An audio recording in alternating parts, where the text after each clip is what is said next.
Tayo po'y dumako sa ating pag-aaral ng salita ng Panginoon. Karamihan po sa inyo mga kapatid ay nalalaman na kami mag-asawa ay nagbukas ng isang laundry shop. At isa ho sa mga basihan ko ho noon ay kung naalala nyo, pinag-aralan natin ang Proverbs 31 na kung saan ang Proverbs 31 woman ay she considered a field and buyeth it and she planted her vineyard. Ibig sabihin, itong babaeng ito ay nahando ng kanyang kasipagan, hindi lamang sa loob ng tahanan, kung hindi nahando din yung effort niya para talagang maging tulong at katuwang ng kanyang asawang lalaki. At yung hakbang namin at tulong ko kay Sister Jonah para magawa yun. Pero as a business owner, there is always a risk. At kung sino man narito na merong at nagsubok magnegosyo, ay nahandun lagi ang risks. Ultimately, ang pinakadakilang risk ay ito ay mabankrupt at mag-close down. Nalaman ito ng marami, lalo na noong nag-pandemic at nagkaroon ng malakihang close down ng maraming mga bagay-bagay at maraming mga negosyo ang hindi nag-survive. At kung naalala niyo ho, 2 or 3 years ago, kapag yung isang dating kainan, dating establishmento na nahandoon before COVID at nawala na, ay nagsara. Ang kadalasang nasasabi na COVID yan eh. Na COVID yan, kaya nagsara. Hindi kinaya ang napakadaming mga restrictions and even yung maraming panahon na walang customer. And when it happens, kapag ang isang negosyo ay nagsara dahil sa kalugihan or pagka-bankrupt, it can be very painful. A lot of resources ang ininvest, a lot of effort ang ibinigay, at maraming panahon maaari ang ginugol, and even that very drive and passion na ibinuhos doon nung nagbukas ng negosyo. And it seems kapag dumarating ang mga panahon na yon ay ito ay nasasayang or nawawalang kabuluhan. Now, kaya ko sinabi ho yan sapagkat pag tinignan ho natin ang ating paglilingkod sa Panginoon, ito ang mabuting bagay pagdating sa pagiging Kristiyano. Ng ating paglilingkod sa Diyos, ng ating pagiging Kristiyano ay hindi isang business na maaaring malugi. Now, yes, given, sadly, merong ilang mga tao na ginagawang business ang gawain ng Panginoon, pero kagaya ng sinabi ni Apostol Pablo, hindi tayo kagaya nila na kinakalakal ang mga mananampalataya o ang salita ng Diyos. But yes, sa ating buhay Kristiyano, there can be dangers. There can be potential painful loss of things. But ultimately, as we live our lives bilang mga mananampalataya, as we serve God bilang mga mananampalataya, nothing is wasted, or as the language that Apostle Paul used, nothing is in vain. Our labor in the Lord is not in vain. Bakit po? Sapagkat ang ating pananampalataya ay natutungtong sa mga bagay na sigurado. At dahil ang mga bagay na ito ay sigurado, ay walang tsansa, using the business term, na malugi ang Kristiyano.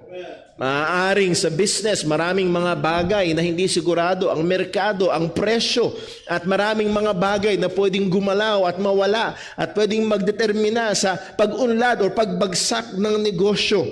Pero tayo ho bilang mga mananampalataya, ang ating pananampalataya at paglilingkod sa Diyos ay nakatungtong sa mga bagay na sigurado, at anuman ang mangyari sa merkado ay totoo pa rin ang mga ito, at hindi pa rin mangyayari na masasayang at mawawalang kabuluhan ang ating paglilingkod sa Diyos. So ngayong hapon kung ito, nais kong ihatid as we celebrate our 15-year anniversary, at as we look forward, Lord willing, to another 15 or maybe 150 years, hindi natin alam kung baka nandito pa kayo after 150 years, pero sigurado ako wala na. But nevertheless, kung ano man ang kalooban ng Panginoon, kung magtagal pa bago bumalik ang ating Panginoong Hesukristo, ay nawa matuto tayo ng katotohanan ito, that every believer must be fully committed and passionately invested in serving the Lord, for we know that no genuine work for God is in vain. Ang bawat mananampalataya ay dapat kumpleto na nahandun yung kanyang commitment, nandun yung paglalaan ng kanyang sarili. Nandun yung passionately invested. Nandun yung kanyang puso. Hindi lamang masipag ang kanyang kamay sa gawain ng Diyos, kundi nandun ang kanyang puso sa gawain ng Panginoon. Why? Because we know, nalalaman natin at natitiyak natin na ang bawat tunay na paggawa at paglilingkod sa Panginoon ay never na magiging walang kabuluhan. So bago tayo magpatuloy, tayo muna ay manalangin. Panginoon naming Diyos, aming Ama sa langit, o Panginoon, tulungan mo kami ngayon. Bigyan mo kami ng mga mata na nakakakita at tainga na nakakarinig. O Diyos, ang mundong ito ay napakasipag na subukan kaming kumbinsihin sa mga material at mga bagay, Panginoon, na nakikita lamang. But Lord, help us to look beyond these temporal things and to look at the eternal things as you have commanded us to set our affections on things above. At narito, Panginoon, tulungan mo po nawa kami na ang amin pong mga sarili, o Diyos, ay ipailalim namin, hindi sa otoridad ng tao, kundi sa otoridad ng iyong salita, na kami ay inuutusan mo, na kami wag makilos, wag maalis, at matuloy na sumagana sa paglilingkod at sa gawain mo. At salamat, o Diyos, sapagkat walang tsansa na ito'y malugi, sapagkat ito'y nakatungtong sa mga dakilang katotohanan sang-ayon sa iyong mga salita. O Diyos, ikaw po ang gumabay, ikaw po ang magturo, ikaw po, Panginoon, ang patuloy na magpaalab ng aming mga damdamin sa paglilingkod sa iyo. Kami bilang isang iglesia ay nawamasumpong mo nagkakaisa na hindi nakikilos at nagpapatuloy sa mga ito. Lahat ng ito'y dalangin namin sa ngalan ng aming Panginoong Hesukristo. Amen. Well, ang passage na atin binasa, particularly ang verse 58, is a well-known passage. Particularly sa akin, sa unang 10 taon ng aking buhay bilang Kristiyano, kapag tinanong mo ko, what is my life verse? Uso yun noon. What is your life verse? What is your favorite verse? And higit sa malamang, ang sasabihin ko sa inyo ay ito, 1 Corinthians 15:58. Therefore, my beloved brethren, be ye steadfast, unmovable, always abounding in the work of the Lord, for as much as ye know that your labor is not in vain in the Lord. And we will focus this afternoon sa text na ito, pero we will go almost through the whole chapter ng 1 Corinthians 15. And I would like to present to you 3 important points ngayong hapon. Number 1, the high demand of serving God. Number two, the certain foundations of serving God. And number 3, the sure promises or the sure promise in serving God. So una, tingnan natin the high demand of serving God. Yung mataas na demand ng paglilingkod sa Panginoon. Let's go to verse number 58. Therefore, my beloved brethren, be ye steadfast, unmovable, always abounding in the work of the Lord. And by the way, hindi ko na tinik yung time na magbigay ng background kasi kaninang umaga, I hope you were here, ay nandun na yung ating background. This is Apostle Paul dealing sa problema sa Corinth na meron nagtuturo na walang resurrection. At ang assumption ngayon ay kumbinsido na ang mga mananam, yes, there is a resurrection of Christ and there will be a future sure resurrection of the believers. At ito yung pinakalundo. Ito ngayon yung pinaka-challenge because of those certain truths, dahil sa mga tiyak na katotohanan na yun, dahil sa katiyakan ng muling pagkabuhay, ay ito yung challenge ng apostol sa mga mananampalataya sa Korinto, at ito rin naman yung challenge sa atin ng mga mananampalataya ngayon. Therefore, my beloved brethren, be ye steadfast, unmovable, always abounding in the work of the Lord. Una, gusto ko mapansin natin yung high demand, the scope of the demand. Sino yung nasasakop nito? Ang sabi ni Apostol Pablo, my beloved brethren. So ang sakop ng utos na ito, ang sakop ng demand na ito ay ang lahat ng Kristiyano. Kahit ikaw ay 1 day pa lang na Kristiyano o ikaw ay 10 years ng Kristiyano or more. Kahit ikaw ay isang bata pa lamang na mananampalataya by means of age or ikaw ay senior citizen na mananampalataya by means of age. Lahat tayo ay sakop nito. Ano man ang iyong lengguwahe, ano man ang naabot ng iyong pag-aaral, gaano man kataas ang iyong estado sa buhay o gaano man kababa, kung ikaw ay mananampalataya, mananampalataya, ang bawat isa sa atin ay sakop ng challenge o ng imperative na ito ng salita ng Diyos. So this great demand has a demand for every Christian. Ito'y para sa lahat ng Kristiyano. Hindi ito para sa mga pastor lamang, hindi ito para sa mga quote and unquote mga workers sa church lamang. By the way, if you're a member of the church, you need to be a worker in the church. Dahil walang parte ng katawan na walang gamit. As we have studied from Romans chapter 12. Ang bawat bahagi ng katawan ni Kristo ay may gamit. And we are not just served to sit. We are not just saved to sit. We are saved to serve. At tayo nilagay sa isang katawan at dapat tayo ay gumagawa at narito yung hamon na sa atin. So this is a great demand, a high demand, and it demands all Christians. Therefore, my beloved brethren. At dito gumamit si Apostol Pablo ng tatlong salita para ilarawan at i-describe sa atin yung tindi ng demand na ito. Una is be steadfast. Pangalawa, unmovable. And then pangatlo, always abounding. Steadfast, unmovable, always abounding. So isa-isahin natin ito ngayong hapon. Number 1 is be ye steadfast. And that word steadfast, pag tinignan niyo ho sa Greek, is hedraios sa Greek. Nang ibig sabihin is to be settled, to be steady, to be firm, to be constant, to be sedentary, or to be seated. Nakaupo ka lang. Nahandun ka lang. Hindi ka umaalis. Firm ka doon. Or we can say to be motionless. Hindi ibig sabihin ito at hindi ito nagsasabi sa atin na tayo maging mga buhay na statwa na nahandito lang tayo sa church. Ayan, Brother Paul, steadfast ako. Firm, steady, motionless. Wala akong ginagawa. Hindi yun ang sinasabi dito. But to be steady and settled, to be firm sa ating pananampalataya, to be firm in our Christian walk, to be settled in our Christian faith. It calls us for consistency. It calls us to regularity. It calls us to be dependable. Tayo ay tinatawag na maging steadfast, na tayo ay laging nariyaan. Hindi tayo nawawala. Yun ang punto ni Apostol Pablo. May nagsabi that the greatest ability is availability. Gaano ka man katindi. Ito, nagdumadaan at patungo na sa NBA Finals. At gaano man katindi at kagagimbal-gimbal ang talent ng isang basketball player, kung injured siya, gaya ni Stephen Curry, the greatest shooter of all time, and na-injured. Wala, hindi siya available.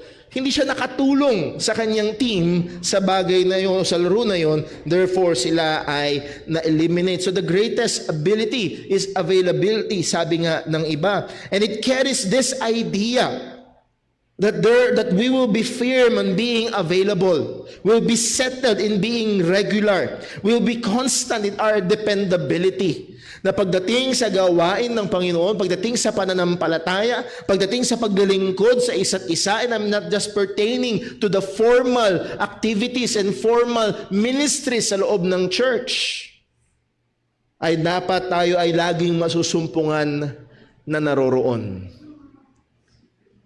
Yung statwa ni Jose Rizal ay laging nasa luneta. It is steadfast. Pag dumaan ka doon, nahandoon. Pag wala yun doon, may problema. It is steadfast. It is firm. It is seated. It is there. At yun ang sinasabi ni Apostol Pablo sa atin bilang mga Kristiyano at sa lahat ng mga Kristiyano, be there. Be steadfast. Huwag kang aalis, huwag kang mawawala. Bilang mga mananampalataya, tayo ay sinasabihan at parang sundalo na on duty at inilagay ka doon sa pwesto. Huwag kang aalis. Yun yung lugar na dapat mong bantayan. At dapat tumtitup din natin ang duty, ang calling kung saan tayo nilagay ng Panginoon. We have alluded kanina sa larawan ng katawan. Anumang bahagi ng katawan, tayo inilagay ng Panginoon. Be there. Be steadfast. Well, merong example sa bagong tipan na hindi siya naging steadfast. Nandun siya pero nawala siya. Nakasama siya sa paglilingkod pero umalis siya. Sa 2 Timothy chapter 4 verse 9, again, this is the letter of Apostle Paul to Timothy. This is the last letter of Apostle Paul to Timothy. At nakikiusap si Apostol Pablo. Alam ni Apostol Pablo na palapit na yung kanyang kamatayan. Kaya nahando na lang yung kanyang pakikiusap kay Timothy. Do thy diligence to come shortly unto me. Bilisan mo, maging masipag ka. Huwag kang magtagal na dumating dito. Kailangan kitang makasama. So dito pa lamang makikita natin na sa Christian life, Apostle Paul, as big as a Christian as he is, siya mismo ay kailangan ko ng kasama. At ang sabi niya sa verse 10, ang nakakalungkot na ito, for Demas hath forsaken me. He was not steadfast. Wala na siya doon. Umalis na si Demas. Having loved the present world and is departed unto Thessalonica, Crescens to Galatia, Titus unto Dalmatia. He left his post. Para siyang isang sundalo, siya itinalaga doon, babantayan mo yan. Pero nung umikot muli, yung kanilang general, wala na siya doon. He was not firm. Siya ay umalis, seeking a greener pasture on the other side. So narito yung challenge sa atin. There will be many allures and temptations, mga kapatid. Maraming mga tukso sa labas. Maraming mga ialok sa atin na mga bagay na kumikinang at mga bagay na tila baga masarap. It can be, humanly speaking, very legitimate things. Alokin ka ng trabaho na mas malaki ang sweldo, pero mawawala ka sa gawain. Mawawala ka sa pagsamba. But it causes us to crumble, to move away, to be like Demas, to be not steadfast. We are commanded to be steadfast. Pangalawa, hindi lamang steadfast, but unmovable. Unmovable. Sa Greek, amatakinetos, ang ibig sabihin is to be unmovable. Pag binag-aralan niyo yung Greek, isang salita lang yun, immovable, unmovable. This is just one word, but it shows the weight and the emphasis. Halos pareho ito nung pagiging steadfast, but it gives greater weight. Ibig sabihin, hindi lamang basta firm, but we can put this word persistently firm. Nagpe-persist siya sa pagiging matatag. Nagpapatuloy siya sa pagiging matatag. Hindi lamang siya persistently firm, but he is firmly persistent. Siya'y matatag na nagpapatuloy. Siya'y nagpapakatibay. Hindi lamang siya nakatayo ng matindi, ibinabaon niya yung kanyang paa. Hindi lamang siya nakaupo, nakakapit siya sa upuan. Nahandun yung matinding effort, nahandun yung matinding desire niya na manatili. Kung pipintaho ako ng larawan upang makita natin yung bigat nito o yung ibig sabihin ng lengguwahe na ito, nung word na ito, ang picture ay isang lighthouse. Isang lighthouse na sa dabing dagat na kung saan ito man ay bagyuhin at hampasin ng malalakas na hangin at hampasin ng malalakas na alon, ito yung nakatayo pa rin at ginagawa pa rin yung kanyang gawain. Magbigay liwanag para hindi sumadsad ang mga barko. That is immovable. Ibig sabihin, mayroong mga outside force na mag-arise and will try to push you away, will try to lead you away. You will remain unmovable. Hindi ka matitinag, hindi ka maaalis sa pananampalataya, hindi ka matitinag, hindi ka maaalis sa matapat na paglakad sang-ayon sa kalooban ng Panginoon, hindi ka matitinag, hindi ka maaalis sa paglilingkod sa Panginoon. Immovable. Because there will be things and people that will try to move us. Pero mga susubok tumulak sa atin, may mga susubok humila sa atin. But let us be immovable. And sadly, minsan ang mga pressures na tutulak or hahatak can come from friends, can come from relatives, can come from significant others, maybe by persecution or even temptations. Pero ang sabi, ang high demand ay ito, be not moved. Huwag tayong makilos. Huwag nating hayaan ang ating mga sarili na maalis. Hindi lang tayo dapat tumayo ng matatag, dapat itanim natin, ibaon natin yung ating mga sarili upang huwag tayong makilos. So be steadfast. Pangalawa, be immovable, unmovable. Pangatlo, always abounding. That word abounding, peresuo sa Greek, ang ibig sabihin pag pinag-aralan nyo, it means to superabound. Hindi lang basta sagana, kundi super sagana. It means either in quality or quantity, to be in excess. So sobra. Yung to excel, to go beyond what is required. At idagdag mo pa dito yung word na always. Dapat daw tayo ay laging sagana. At Brother Paul, yan yung tema lagi ng prosperity gospel, laging sagana, hindi yun ang ibig sabihin.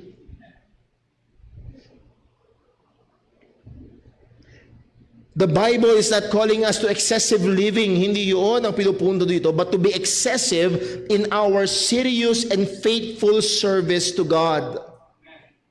Tayo tinatawag ng Biblia na hindi lang basta sumagana tayo sa paglilingkod sa Diyos, kundi lagi, constantly tayo dapat sumasagana sa paglilingkod sa Panginoon. Lagi at constant dapat tayong seryoso sa ating paglakad sa pananampalataya kay Kristo. Lagi at dapat lagi tayong sumasagana sa ating pag-fulfill ng calling sa atin ng Panginoon. Dapat lagi tayong sumasagana sa ating matapat na paggamit sa mga spiritual gifts na ibinigay sa atin ng Diyos. Now the problem is this. Sa maraming mga churches, sa maraming mga mananampalataya sa panahon natin ngayon, yes, many believers aim to be excessive and to superabound. Hindi sa paglilingkod sa Diyos, kundi para sa kanilang mga personal na mga mithiin. Many professing believers are abounding, always abounding in their hobbies. Always abounding sa kanilang personal success. Always abounding sa kanilang worldly and maybe financial pursuits. Yung text na lagi nating binabasa tuwing tayo ay mag-o-offering. Ang sabi sa 2 Corinthians 9 verse 8, God is able to make all grace abound toward you, that ye always having what? Sufficiency in all things may what? May abound to every good work. That word abound is the same word, superabound, periseo. To superabound in every good work, to be excessive in our good works. Pero sa marami, ito ay baligtad. Sa marami, ito ay kabaligtaran, abounding in all things and only sufficient in good works. Yun ang goal. And maybe na-convince na tayo ng sanlibutan, and that is life. That is success, man. That is the life. That's the big boy. That's the successful girl. To have an excess of all things, to have an excess ng mga bagay-bagay sa sanlibutan. Again, I'm not saying na masama kapag meron kang extra na mga bagay kung pinagpala ka ng Panginoon. Purihin ang Diyos. Pero hindi pa rin nagbabago ang demand ng salita ng Diyos that we must be always abounding in our work for the Lord. Always abounding in good works. Naalala ko ho yung sinabi ng isang mangangaral na si John Piper na baka mamaya kaya ka na-promote, kaya nadagdagan ng sweldo mo, ay hindi para dagdagan mo yung kotse mong hinuhulugan. O di baka mamaya kaya ka pinromote ng Panginoon, nagdagan yung sweldo mo para madagdagan mo yung good works mo.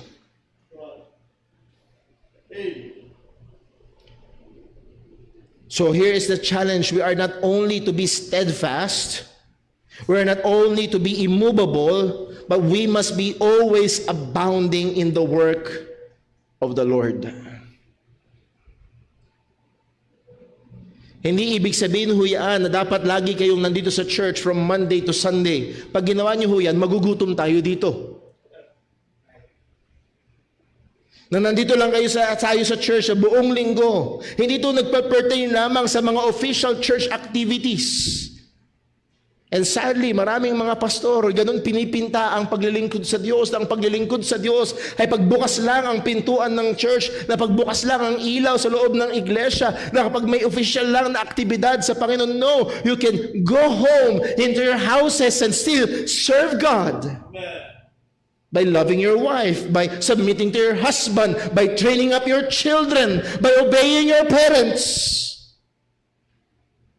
by eating and drinking for the glory of God. So hindi ito pumapatungkol sa mga official na mga activities lamang ng church, but certainly, listen please, certainly it involves ang paglilingkod sa iglesia. Certainly, it calls us to be steadfast, immovable, and always abounding sa mga activities na kung saan tayo ay inutusan ng Diyos to not forsake the assembling of ourselves together. Na paulit-ulit sa Biblia, sa Bagong Tipan, na tayo inuutusan yung mga one another commands to love one another, to serve one another, to minister to one another, to consider one another, to pray for one another, to help one another. Again, hindi lang yung tuwing Sunday. And we must abound in this. We must abound in obeying the commandments of God. We must abound sa sabi ng salita ng Diyos, we are the light of this world. Let your light so shine before men. We must abound in being lights that points men to glorify God.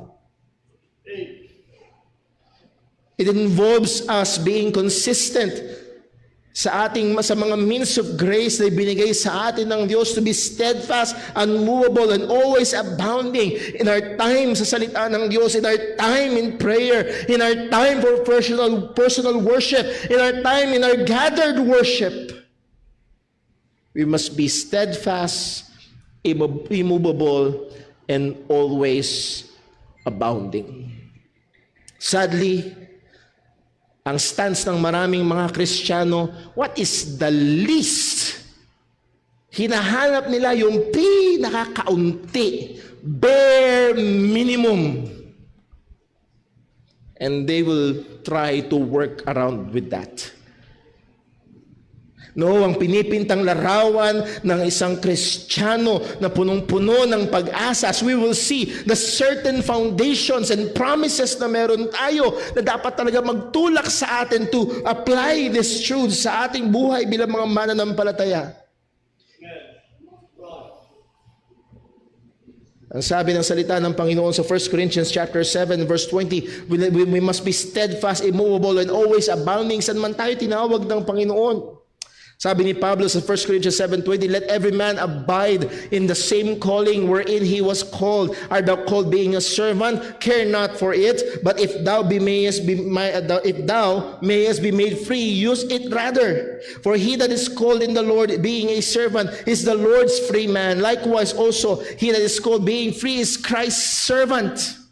Ye are bought with a price, be not ye servants of men. Ano man ang iyong kalagayan, nung time na yun, slave ka man or free, use it for God. Amen. Hey. Verse 24, brethren, let every man wherein he is called therein abide. with God. Saan ka man tinawag ng Panginoon, be steadfast, unmovable, always abounding in serving God in your calling. Maaring ngayon ikaw ay single, abound, be steadfast, immovable, and always abounding in the work of the Lord as being single. Or maaaring ikaw ay may asawa na. Do the same. At muli, hindi lamang ito church activities. Ito pumapasok yung matinding parang nangyayaring magkakompetensya. Ang tahanan at ang iglesia, ang asawa at ang mga gawain. No! Certainly, there must be consistency sa ating mga pagtitipon at mga ministeryo sa loob ng iglesia. Pero hindi ka kompetensya ito ng ating pagmamahal sa ating asawa.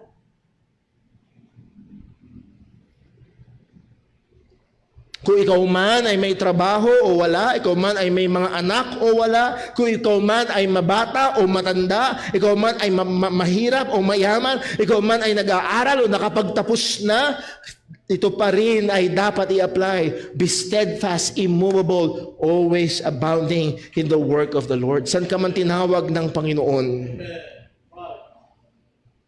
So yes, this is truly a high demand.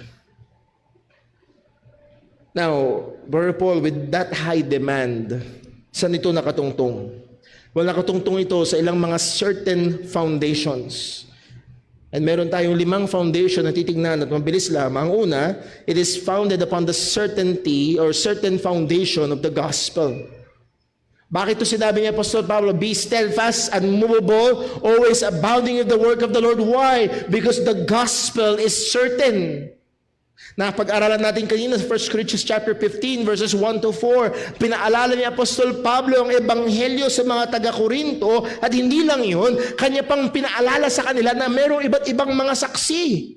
Pagkatapos niyang sabihin sa verse 3 and 4 that the gospel is about the Lord Jesus Christ, His death for our sin and His resurrection, ang sabi niya sa verse 5, and that He was seen of Cephas, then of the 12, and after that He was seen of about 500 brethren at once, of whom the greater part remain unto this present, but some are fallen asleep. After that He was seen of James, then of all the apostles, at ang kahuli-hulihan sa lahat sa verse 8, He was seen of me also as one born out of due time. Anong pinupunto ni Apostol Pablo? Hindi ito make-believe story, hindi ito kwentong kutsero, hindi ito fantasy. This is truly a historical truth. Totoong nabuhay siyang muli. May mga saksi. At dahil totoo ito, tayo ay tinatawag ng salita ng Diyos to be steadfast, unmovable, and always abounding. Halimbawa ay may nagsabi sa'yo, uy, may ginto doon sa likod bahay mo, may ginto doon sa likod bahay mo. At ngayon ay maghuhukay ka, wala kang mahukay. 3 araw ka nang wala kang mahukay. 1 linggo ka nang naghuhukay, wala kang mahukay. Anong mangyayari? Higit sa malamang ikaw may didiscard. Ano ba naman to? Sinabi niya lang sa akin, tapos naniwala na ako, sinimulan ko na. Anong higit sa malamang na mangyayari? Ikaw ay susuko. Pero kung sakaling habang ikaw naghuhukay, pagtama, huwag tingin mo, meron nga. Guess what? Kahit 1 taon, magtutuloy-tuloy ka. You will be steadfast. You will be unmovable. Maaaring tawagin, oy, kakain na. Mamaya na ako kakain. You will be always abounding sa paghuhukay. Dahil nakita mo, totoo ito. Mga kapatid, muli, as I have said some time ago sa ating isang sa mga preaching, totoo ang muling pagkabuhay. And this should have an impact sa ating pagmamahal sa ating asawa, sa ating pagpapalaki sa ating mga anak, sa ating pangarap at sa ating iglesia dahil totoong siyang muling nabuhay. Our faith, our ministry, all our efforts is not in vain. Why? Because of the certainty of the gospel. Dahil totoong namatay at muling nabuhay ang ating Panginoong Kristo. And I hope we will let that sink in. Hindi lamang because of the certainty of the gospel, pangalawa, because of the certainty of God's sustaining grace. Ang sabi ni Apostol Pablo sa verse 10, "But by the grace of God, I am what I am, and His grace which was bestowed upon me was not in vain, but I labored more abundantly than they all, yet not I, but the grace of God which was with me." We began by God's grace in our election, regeneration, conversion, and throughout our sanctification. It's all through God's grace. And yes, to superabound in the work of the Lord will take much labor and even sacrifices. Pero narito ang katotohanan, God's grace will always be with us and sufficient. Gaya ni Apostol Pablo, "I labor more abundantly than they all." Truly, he was always abounding. Pero sabi niya, "Yet not I, but the grace of God which was with me." The certainty of God's sustaining grace. Pangatlo, why should we be steadfast, immovable, always abounding? Thirdly, the certainty of our future resurrection. Ang katiyakan ng ating hinaharap at pagdaparating ng muling pagkabuhay. Yes, the gospel is certain. God's grace is certain. And not only in this life, but also tayo ay binigyan ng isang matinding katiyakan na merong muling pagkabuhay. Ang tiyakan na meron tayo ay hindi lamang ang ating kaluluwa ay pupunta sa langit, meron pang mas matindi kaysa doon. Ang sabi ni Apostol Pablo sa verse 17 ng 1 Corinthians chapter 15, "And if Christ be not raised, our faith is vain, ye are yet in your sins." Kung hindi muling nabuhay si Kristo, walang kabuluhan yung ating pananampalataya. Hindi pa tayo ligtas. At kung hindi tayo ligtas, ano ipagdiriwang natin? Well, verse 18, "Then they also which are fallen asleep in Christ are perished. If in this life only we have hope in Christ, we are all people or all men most miserable." Kung ang pag-asa na meron tayo kay Kristo ay para lang dito, physical, material, kahabag-habag tayo. Pero ang pag-asa na meron tayo ay it's beyond this life. Verse 20, "But in contrast to that," in contrast dun sa pananaw na dito lang sa buhay na ito meron tayong pakinabang kay Kristo. In contrast to that, "But now is Christ risen from the dead and become the first fruit of them that slept. And since by man came death, by man came also the resurrection of the dead." Yung unang man doon is si Adam, came death. Yung second man doon ay si Jesus, and came the resurrection of the dead. Verse 22, "For as in Adam all die, even so in Christ shall all be made alive." Verse 23, "But every man in his own order, Christ the first fruits, afterward they that are Christ at his coming." Amen. That's a sure future resurrection. By the way, yung first fruit dyan ay walang kinalaman sa sweldo nyo sa unang buwan ng taon. Wala kahit isa. Ang first fruit dyan ay si Kristo dahil una siya. Amen. At yun yung first fruit sa lumang tipan. Merong unang ani, unang gapas, at yun yung i-offer. At kasunod na yung lahat ng mga gagapasin. At dahil nauna si Kristo, tiyak ang lahat ay kasunod. Lahat ng nakay Kristo. Sa Romans chapter 8 verse 11, ang sabi ni Apostol Pablo, "But if the spirit of him that raised up Jesus from the dead dwell in you," kung nasa iyo ang banal na spirito, that means ikaw ay totoong Kristiyano, "he that raised up Christ from the dead shall also quicken your mortal bodies by his spirit that dwelleth in you." Tiyak ang ating muling pagkabuhay. That's why we should be steadfast, unmovable, and always abounding. Hindi lang yun, tiyak ang ating glorification. The certainty of glorification. Ang sabi ni Apostol Juan sa 1 John 3:2, "Beloved, now are we the sons of God." At minsan napapakamot tayo ng ulo, we are the sons of God, but parang ang hirap pa rin. We are God's children, pero parang may sakit pa din, may problema pa rin, ang bigat pa rin. Yes, that is true. Pero hindi yun nag-negate ng katotohanan that right now, we are God's children. Beloved, now are we the sons of God. And it does not yet appear what we shall be. Ayun naman pala, wait, there is more. May parating pa. But we know that when He shall appear, we shall be like Him. Right now, we are God's children, but we are not yet like Him. We're going through sanctification. Binabalal tayo, hinuhubog tayo sa wangis ni Kristo. And that ultimately, there will be a time na pag dumating ang ating Panginoong Kristo, we shall be made like Him. For we shall see Him as He is.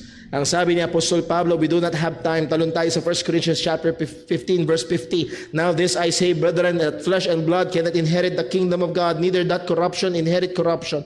Behold, I show you a mystery. We shall not all sleep. That means hindi lahat mamamatay, but we shall all be changed. Praise the Lord. Purihin ang Diyos. Ang lahat ng Kristiyano will be changed. In a moment, in the twinkling of an eye, at the last trump, for the trumpet shall sound, and the dead shall be raised incorruptible, and we shall be changed. For this corruptible must put on incorruption, and this mortal must put on immortality. That is our glorification. We shall be like Him. So, brethren, be steadfast, unmovable, always abounding in the work of the Lord. And lastly, number 5, ikalimang certain truth na foundation ng ating pagiging unmovable, the certainty of death's defeat. Ang katiyakan ng paggapi ng kamatayan. Ang maging mga makapangyarihan, lahat ng makapangyarihang tao sa mundong ito ay tinalo ng kamatayan. Pero tayong mga mananampalataya ay merong pagtatagumpay sa kamatayan. Yes. 1 Corinthians chapter 15 verse 26, ang sabi ni Pablo, the last enemy that shall be destroyed is death. Take note, death will be destroyed.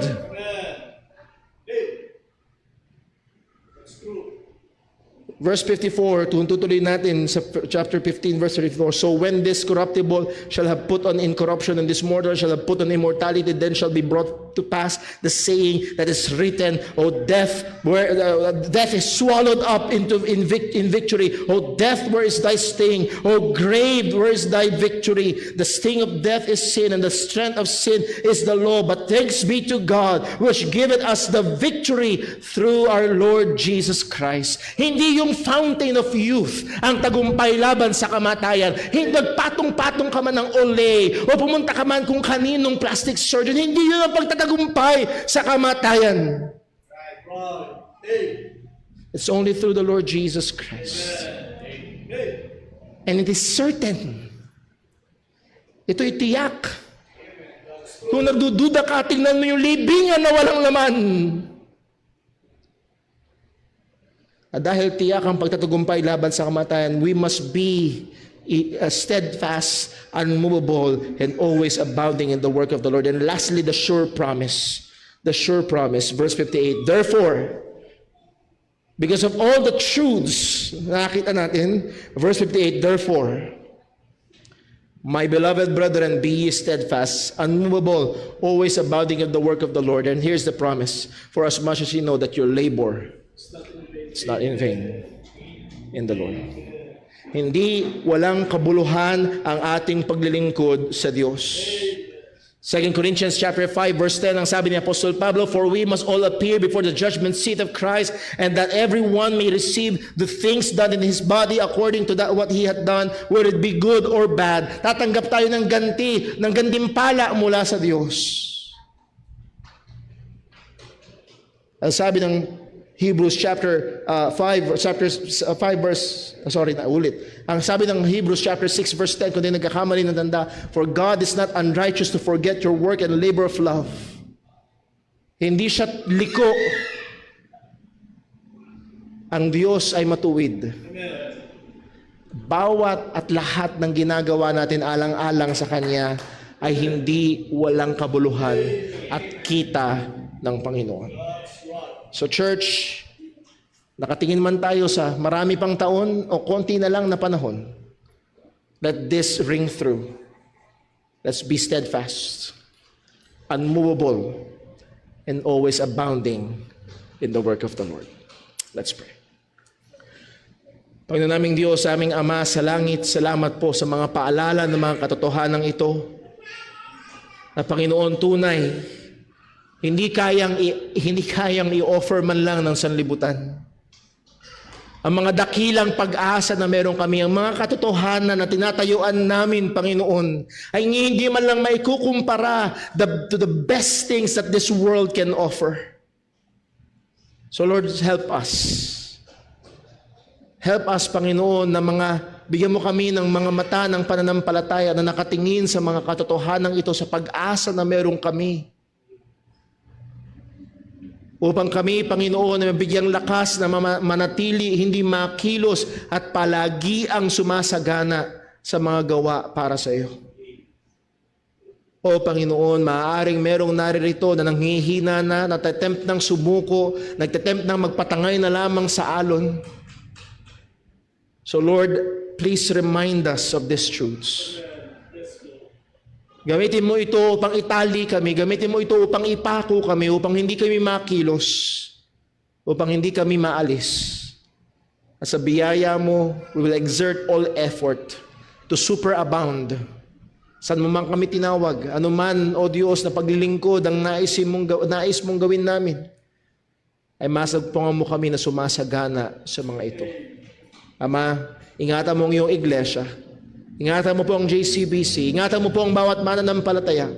Anawa, O Diyos, kami na mga inutusan mo, na huwag kaming makilos, huwag kaming matinag at patuloy na sumagana, ay masumpungan mo na ginagawa at sumusunod dito hanggang sa iyong muling pagbabalik. Lahat ng ito, O Diyos, ay dalangin namin sa ngalan ng aming Panginoong Hesukristo. Amen.